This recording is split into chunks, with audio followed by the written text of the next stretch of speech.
ओम नमः शिवाय। प्रिय दर्शकों, हर बार इंसान बुरा नहीं होता, बल्कि उसका वक्त बुरा होता है।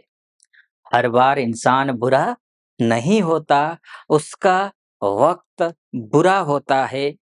किसी को गलत समझने से पहले उसके हालात जानने की कोशिश जरूर करें। आप कुंभ राशि वाले हैं या वाली हैं, हालात से आप बखूबी वाकिफ हैं। आपको पता है, आपने तो उर्दू वर्ड ज़रूर हो रहे हैं यहाँ पर, लेकिन हालात उतने अच्छे तो नहीं। लेकिन अब जो ये जो 12 सालों के बाद जो गजलक्ष्मी योग बन रहा है ना, ये 24 अप्रैल के बाद से, ये आपके लिए अद्भुत है, शानदार है मतलब जो है ना। अब 30 अप्रैल तक ये बन रहा है और 30 अप्रैल तक का जो टाइम है, वो आपके लिए किसी वरदान से कम नहीं है। और मैं तो कहूँगा कि बल्कि इन 4-6 दिनों में ही आप 4-6 वर्ष आगे निकल जाओगे। आपके जीवन का अमृत काल कहिए या भाग्योदय काल कहिए, वो यही है। पूरा लाइफ सेट कर सकते हैं, बशर्ते जैसा मैं कहूँगा वैसा आप कर लेना। उपाय बताऊँगा, कुछ सावधानियाँ बताऊँगा, अंत तक वीडियो देखना। और पहली बार देख रहे हैं, तो पूरा वीडियो सुनना ज़रूर।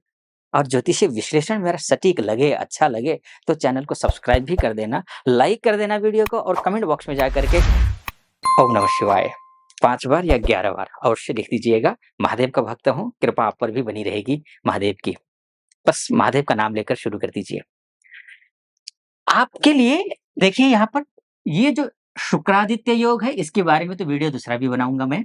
लेकिन अभी मैं बात कर रहा हूँ गजलक्ष्मी योग की। अब गजलक्ष्मी योग में क्या होगा, ये आप समझ लीजिए। गजलक्ष्मी योग लक्ष्मी की प्राप्ति के लिए सबसे ज़्यादा स्ट्रगल किसमें किए हो अभी तक? लक्ष्मी प्राप्ति में। लक्ष्मी पैसे न होने की वजह से जो मान, पर्याप्त मात्रा में जो मान, जो सम्मान, जो पद, जो प्रतिष्ठा आपको मिलनी चाहिए थी, उस हिसाब से नहीं मिल पाई है। मेहनत खूब हुई है। आपके राशि के स्वामी शनि महाराज हैं, शनि महाराज मेहनत करने में कोई कोर कसर नहीं छोड़ते हैं। लेकिन अब क्या?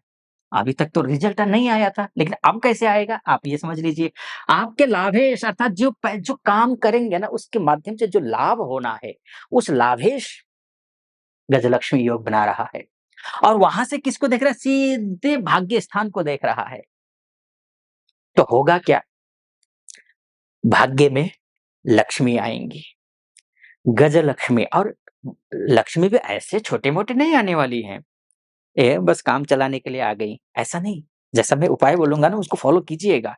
गज गज मतलब होता है हाथी। और इस धरती थलचर प्राणियों में सबसे बड़ा कोई प्राणी है, तो वो कौन है? वो हाथी है। इसलिए नाम भी देखिए गजलक्ष्मी, यानी कि बड़े मात्रा में पैसे आएँगे। अगर कोई बड़ा अमाउंट फँसा हुआ है आपका, वो अमाउंट आएगा। कहीं बड़े सैलरी के लिए आपकी बातचीत चल रही है, बड़ी सैलरी की बातचीत फाइनल हो जाएगी। नौकरी की बात कर रहा हूँ मैं। बिज़नेस के लिए फाइनेंस आने की बात कर, कोई डील, बड़ी डील होनी है, वो बड़ा डील हो जाएगा। कोई बड़ा काम स्टार्टअप करना चाहते हैं, वो स्टार्टअप हो जाएगा। जो भी होगा बड़े लेवल पे होगा। बस एक ही निवेदन है, बड़े लेवल पर सोचना। अब यहाँ से भाग्यस्थान को ना केवल फाइनेंस हाउस का स्वामी देख रहा है, बल्कि भाग्येश होकर के शुक्र अपने ही भाग्यस्थान को देख रहा है। ये अत्यंत राजयोग होता है। भाग्येश होकर के अपने घर को ही सुरक्षित रखे, किसी भी अशुभता से बचाए रखे, वो व्यक्ति सर्वोत्कृष्ट है, उसी का भाग्योदय होता है। अगर जन्म समय में भी आपकी कुंडली में भाग्येश अगर भाग्य को देख रहा होगा, तो निश्चिंत मानकर चलिए, अगर कमज़ोर नहीं है, तो आप आज बहुत अच्छी स्थिति में हैं। गोचर की वजह से थोड़ा कुछ दिनों से, कुछ महीनों से, कुछ सालों से समय खराब हुआ होगा, वो अलग बात है। लेकिन अन्य मामलों में आप अच्छे हैं।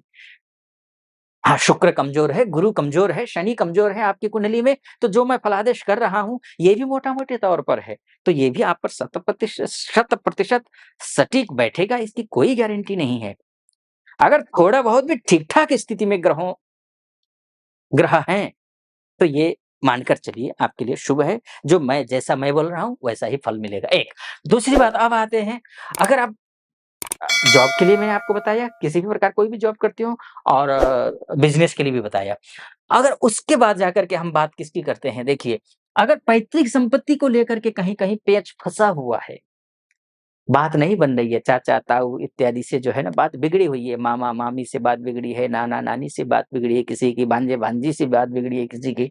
अगर ऐसी कुछ स्थिति है और प या फिर जो है पैतृक संपत्ति को लेकर के कहीं कोई समस्या आई हुई है। तो पैतृक संपत्ति में घर भी हो सकता है, ज़मीन भी हो सकती है। माता-पिता का अचानक कुछ हो गया या फिर माता-पिता ने कुछ तो वो कमज़ोर हो गए तो भाइयों के बीच में, बहनों के बीच में लड़ाई हो रही है। तो वो जो लड़ाई जो वर्षों से चली आ रही थी, वो उस लड़ाई का समाधान निकलेगा। या ये भी है। आपका जो मनोबल है वो टूटा हुआ था, वो ठीक हो जाएगा।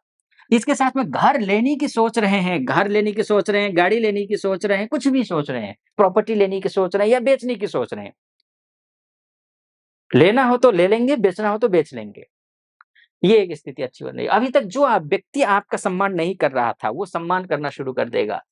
अभी तक जो पैसे माँगने आ रहे थे पैसे अचानक जो है ना क्या है कि ऋण लिया होगा तो स्वाभाविक पैसे माँगने के दबाव दे रहे थे, वो जो दबाव दे रहे थे, वो दबाव कम कर देंगे, क्योंकि थोड़ा बहुत आप भी देना शुरू कर देंगे। मैं ये नहीं कहूँगा कि इन 4-6 दिनों में ही 24-26 अप्रैल से लेकर के 30 अप्रैल के बीच में सब कुछ ठीक हो जाएगा, लेकिन सब कुछ ठीक करने के लिए मजबूत किला बना लोगे आप, मजबूत नींव गाड़ दोगे आप, प्लेटफ़ॉर्म बना लोगे आप। बस सोच पॉजिटिव रखना, इस बात का मैं निवेदन करूँगा बार-बार।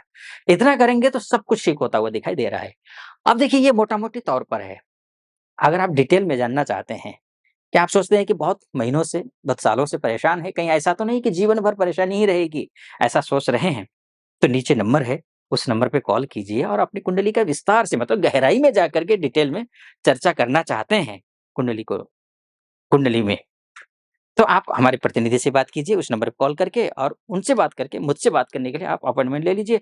निर्धारित तिथि पर आपकी हमारी बात होगी और अर्थात आपकी कुंडली का विश्लेषण करेंगे। और आप उपाय समझ लीजिए कि क्या उपाय आपको करना है। बाई चांस होता क्या है कि कई लोग नहीं कर पाते हैं बात, कॉल नहीं कर पाते हैं, बात नहीं कर पाते हैं। तो ऐसी स्थिति में आपको करना क्या है ये आप समझ लीजिए। आपको करना है गुरु की उपासना और शुक्र की उपासना। तुलसी जी पर जल चढ़ाना शुरू कर दीजिए, केसर का टीका लगाना शुरू कर दीजिए, हल्दी का टीका लगाना शुरू कर दीजिए। दोनों में से कोई भी टीका लगाइए, लगाइए लेकिन। चाहे उसको माथे पे भी लगा सकते हैं, माथे पे लगा नहीं सकते हैं तो कोई बात नहीं, नाभि पे लगा लीजिए।